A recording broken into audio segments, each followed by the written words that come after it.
The Holy Gospel is written in the 3rd chapter of St. Matthew, beginning at the 13th verse.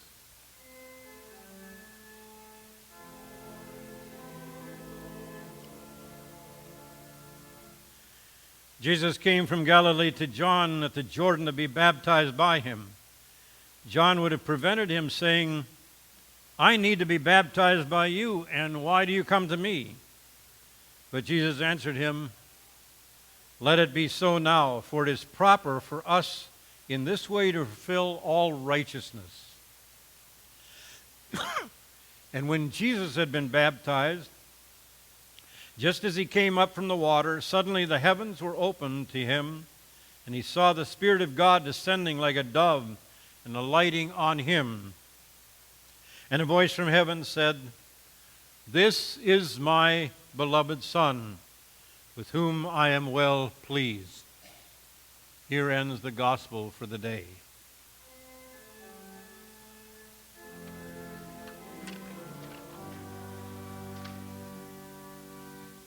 Please be seated.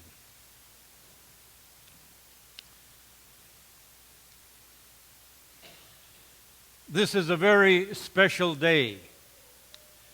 It just so happens that this is the one Sunday, the second Sunday in Christmas, that is usually reserved for celebrating the baptism of Jesus. There are many churches that ask those people who are going to have baptisms in January or February to see if they can have it on this particular Sunday. And then there are some churches annually that celebrate this baptism in a certain way by asking or having a little service of the remembrance of baptism for the congregation as a whole.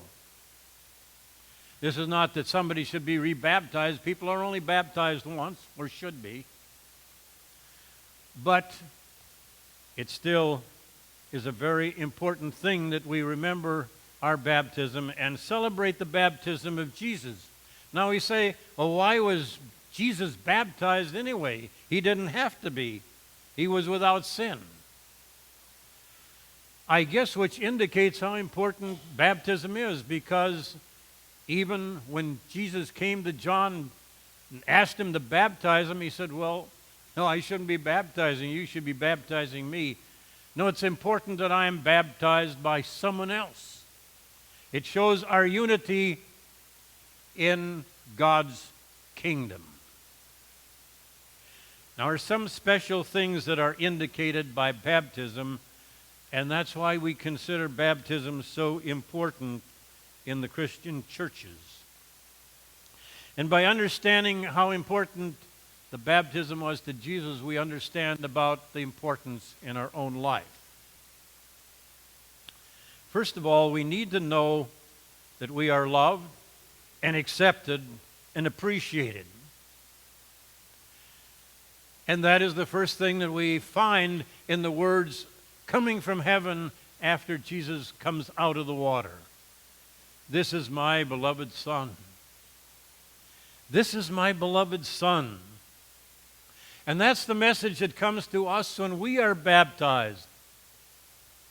And I realize in our church where there is infant baptism, the child can't recognize it at that particular time, but the parents should be able to communicate it to them throughout their life to the point where they go through confirmation, they understand it a little better themselves and are able to make the reaffirmation of baptism. In his book, Ron Dunn, entitled "Mistreated," talks about a number of experiences in churches of famous people and how they responded afterwards.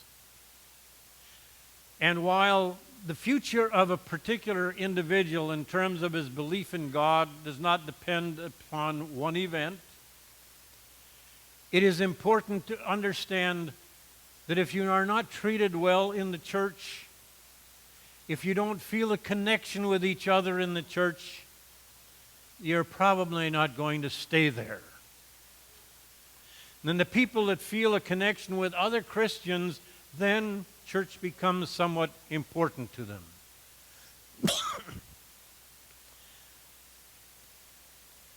Ron Dunn tells a story of a number of people, but I remember. One is an altar boy that was an altar boy in one of the Western European churches. Another is a boy that was in a church in Indiana. Both of them had very similar experiences growing up. But there was one small event in their lives as a part of their altar boy experience that they remembered particularly. Both of them spilt the entire cup of wine on the floor of the church. The boy remembered that event particularly in his reminiscences about childhood, of how he was a part of the church, but when he spilt the wine, the priest came to him and said, "You clumsy little boy, you are really good for nothing. Just get out of here. If you can't handle things any better than that, you can't be in the church." That boy grew up to be quite famous and revered and respected in many places where he served. It was Tito. But Tito became an avowed atheist, saying, "My experience in the church," and not that one event only, but his general experience in the church was not positive. And he said, "How can people of God treat other people like this? I know it's an excuse, but sometimes you feel pain when you should be feeling love." The other person from Indiana had also an experience the same. He remembered his incident where he spilled the wine all on the floor, disrupting the whole communion service. And the priest, he started to cry, and the priest knelt beside him and said, Don't cry. It's all right. It's not a great thing. So you spilled it, and I know you feel bad about it, but that shows how much you feel about the church. And someday you'll become very, very active in the church of Jesus and be a witness to his word. That young boy was Fulton J. Sheen, who became not only a well-respected Catholic church, even by Protestants throughout the land, but had a program on television entitled Life is Worth Living. And he talked about his experiences in the church being so warm and tender, and the priest caring so much about him and reflecting the love of God through himself. It matters if we feel loved and appreciated. And that was the first thing that Jesus recognized with the voice from heaven. You are loved and you are cared for.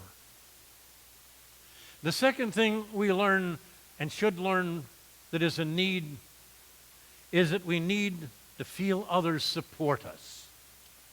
That we are buoyed up by the encouragement of others. That others really believe in us.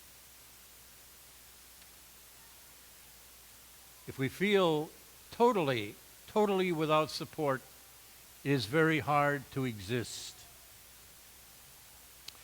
Harriet Beecher Stowe, who is known primarily for her article or her book, Uncle Tom's Cabin, which was a commentary on plantation life in her day, first was recognized as an excellent writer at the age of 12. At the age of 12, in her Litchfield Academy, in which she went to school,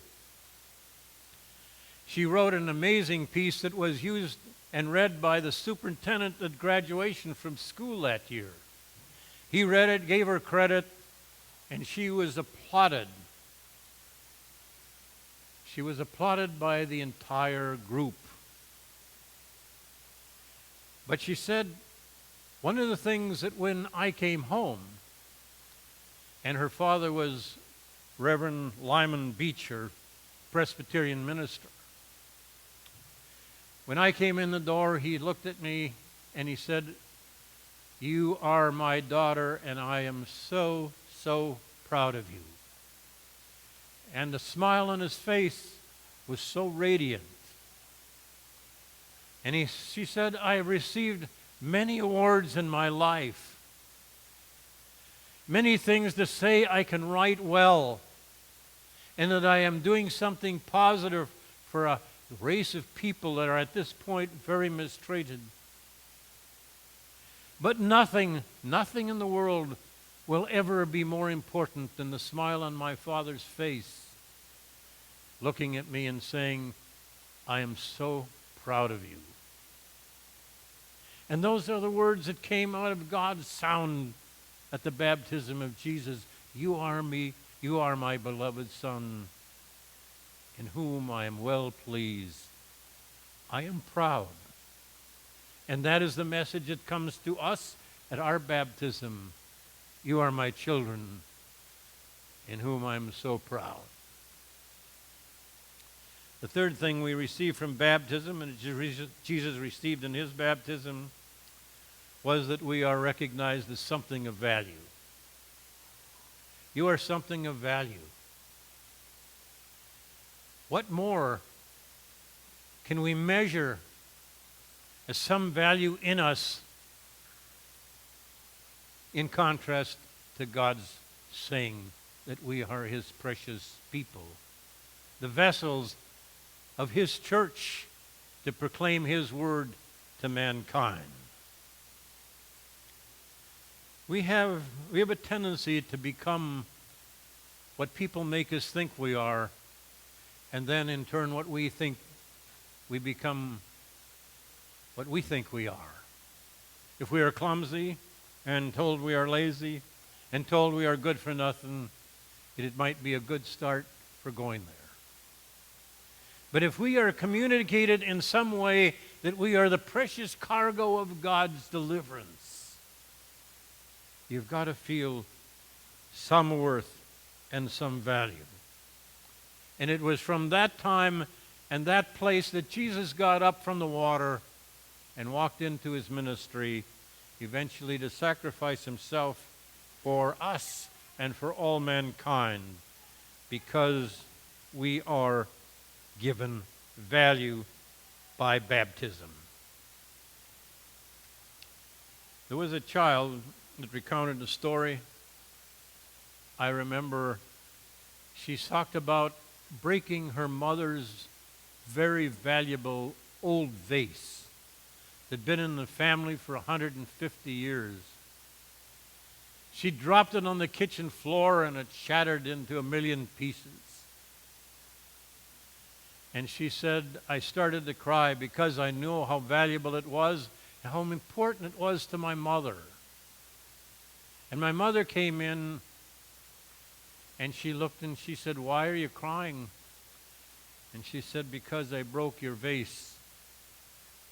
My mother said, 'Are you sure you're all right? Are you okay?' And she said, 'I'm okay, but I know how valuable that vase was to you.' And she said, 'The vase means nothing to me compared to you. I'm just glad that you're not hurt.' And she said it was at that age of 12 years old that she was the treasure in the family, not some material thing. And her life beyond that reflected the fact that she thought that she was the treasure of her family and became the treasure of a church. Today, God is telling you in your baptisms and reminding in all of our baptisms that we are his treasure. That's the message of the baptism of Jesus. We all need to feel loved. We need somebody to believe in us. We need to feel valued. And that's what was communicated to Jesus on his baptismal day, and that's what's communicated to us on our baptismal days. Amen.